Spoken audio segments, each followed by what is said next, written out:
नमस्कार सगळ्यांना, पूनम किचन चॅनलमध्ये तुम्हा सर्वांचे मनापासून स्वागत. चला तर आज आपण पुरणपोळी कशी करायची ते बघणार आहोत. इथे बघू शकता पुरणपोळी आपली किती मऊ लुसलुशीत तयार झालेली आहे. पुरण पण बघू शकता किती आपलं काठोकाठ भरलं गेलेलं आहे. रेसिपी साधी सोपी आहे, शेवटपर्यंत नक्की बघा. चला तर मग पुरणपोळीला सुरुवात करूया. तर इथे 2 तास भिजवलेली हरभरा डाळ घेतलेली आहे. 2 ते 3 पाण्याने स्वच्छ धुवून घेतली. त्यानंतर 2 तासासाठी भिजत ठेवलेली होती. तर इथे बघू शकता आपली डाळ मस्त भिजलेली आहे. गॅसवरती लगेच 2 ग्लास पाणी उकळण्यासाठी ठेवलेलं होतं. पाण्याला उकळी आली की लगेच आपल्याला भिजवलेली डाळ टाकून घ्यायची. डाळ टाकून घेतली की हलवून घ्यायचं. एक उकळी आली की आपल्याला त्याच्यामध्ये पाव चमचा हळद टाकून घ्यायची. परत एकदा हलवून घ्यायचं. आता झाकण लावून 30 ते 40 मिनटं डाळ आपल्याला शिजवून घ्यायची. तुम्ही कुकरमध्ये सुद्धा टाकू शकता. तर लगेच आता कणिक मळून घ्यायची. कणिक मळण्यासाठी इथे 3 वाटी गव्हाचं पीठ घेतलेलं आहे. असं मैद्याच्या चाळणीने चाळून घेतलेलं आहे. लगेच चवीनुसार मीठ टाकून घ्यायचं. एका ग्लासमध्ये पाव चमचा हळद टाकून घ्यायची. मिक्स करून घ्यायचं. चमच्याने पाणी मिक्स करून घ्यायचं. लगेच आता थोडं थोडं पाणी टाकून आपल्याला कणिक भिजवून घ्यायची.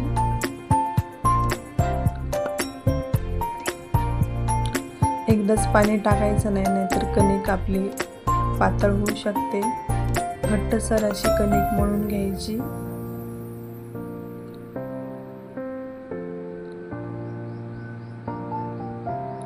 इथे बघू शकता अशा प्रकारे कणिक भिजवून घेतलेले आहे. लगेच आता झाकण ठेवून 15 ते 20 मिनिटं भिजवण्यासाठी ठेवून द्यायची. आपली डाळ पण शिजलेली आहे. अशी गाळ अशी शिजवून घ्यायची. 30 मिनिटे लागलेली आहे डाळ शिजवण्यासाठी. तर इथे बघू शकता आपली डाळ अशी मेणासारखी गाळ झालेली आहे. लगेच एका चाळणीवरती काढून घ्यायची. म्हणजेच आपल्याला येळवणीची आमटी करण्यासाठी पाणी काढून घ्यायचं डाळीमधलं. लगेच डाळीमधलं पाणी नितळलं की लगेच डाळ आपल्याला त्याच कढईमध्ये टाकून घ्यायची. लगेच त्यामध्ये 2 वाटी डाळ घेतली होती, त्याचप्रमाणे 2 वाटी गूळ घ्यायचा आहे. हे प्रमाण अगदी बरोबर आहे. तुम्हाला कमी गोड हवंय तर गूळ अर्धी वाटी कमी घ्यायचा. 1.5 वाटी गूळ घेतला तरी चालेल. तर लगेच मिक्स करून घ्यायचं. डाळ आणि गूळ मिक्स झाले की लगेच 2 मिनिटांनी आपल्याला पावभाजीच्या मॅशरने डाळ अशी बारीक करून घ्यायची. म्हणजेच आपल्याला पुरण यंत्राचा वापर करायचा नाहीये. पावभाजीच्या मॅशरनेच 5 मिनिटांमध्ये डाळ बारीक होते. इथे बघू शकता 5 मिनिटानंतर डाळ आपली मस्त बारीक अशी मेणासारखी तयार झालेली आहे. या पद्धतीने नक्की ट्राय करून बघा. परत एकदा आपल्याला हलवून घ्यायचं आहे, म्हणजेच आपलं पुरण बुडाला चिटकणार नाही. आता पुरण ओळखायचं कसं आपलं तयार झालं की नाही, तर एक चमचा घ्यायचा. चमचा त्याच्यामध्ये असा उभा जर राहिला की लगेच समजायचं आपलं पुरण तयार झालेलं आहे. लगेच त्याच्यामध्ये पुरणामध्ये पाव चमचा विलायची पावडर टाकून घ्यायची. थोडं जायफळ किसून घ्यायचं, म्हणजेच टेस्टला खूप छान लागते पुरणपोळी. आता मिक्स करून घ्यायचं. तर गॅस बंद करून पुरण थंड करून घ्यायचं. लगेच आपले कणिक बघू आपण 15 मिनिटांमध्ये छान भिजली गेलेली आहे. लगेच 2 ते 3 चमचे तेल टाकून परत आपल्याला 5 ते 6 मिनिट कणिक आपल्याला परत कणिकची मालिश करून घ्यायची म्हणलं तरी चालेल. असा मऊसूद लोण्यासारखं कणिक आपलं तयार होतं. इथे बघू शकता किती छान आपलं कणिक भिजलं गेलेलं आहे.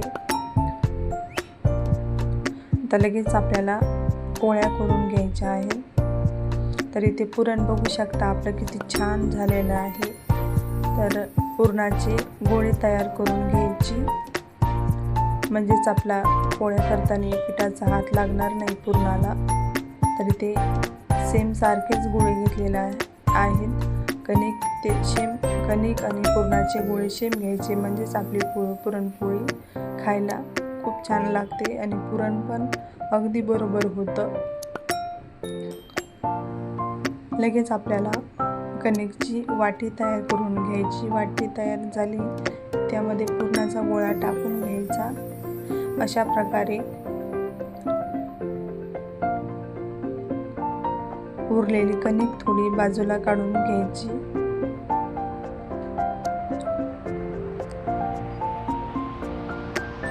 लगेच कणिक दाबून आपल्याला अशी पारी तयार करून घ्यायची.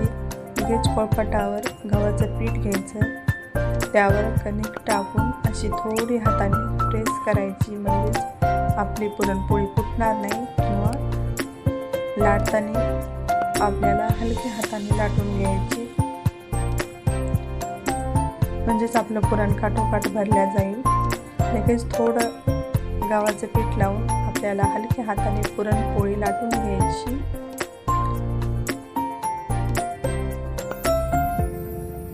इथे बघू शकता आपली पुरणपोळी किती छान लाटली गेलेली आहे.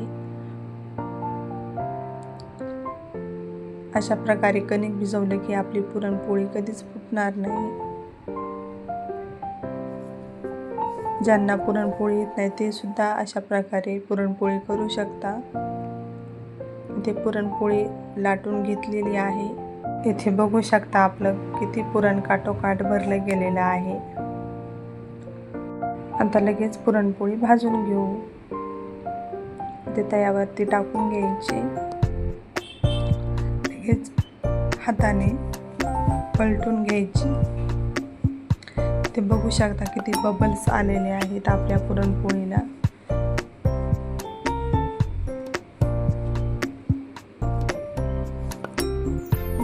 दोन्ही साईडने आपल्याला तेल किंवा तूप लावून घ्यायचं आहे. ते बघू शकता किती टम्म फुगलेली आहे पुरणपोळी.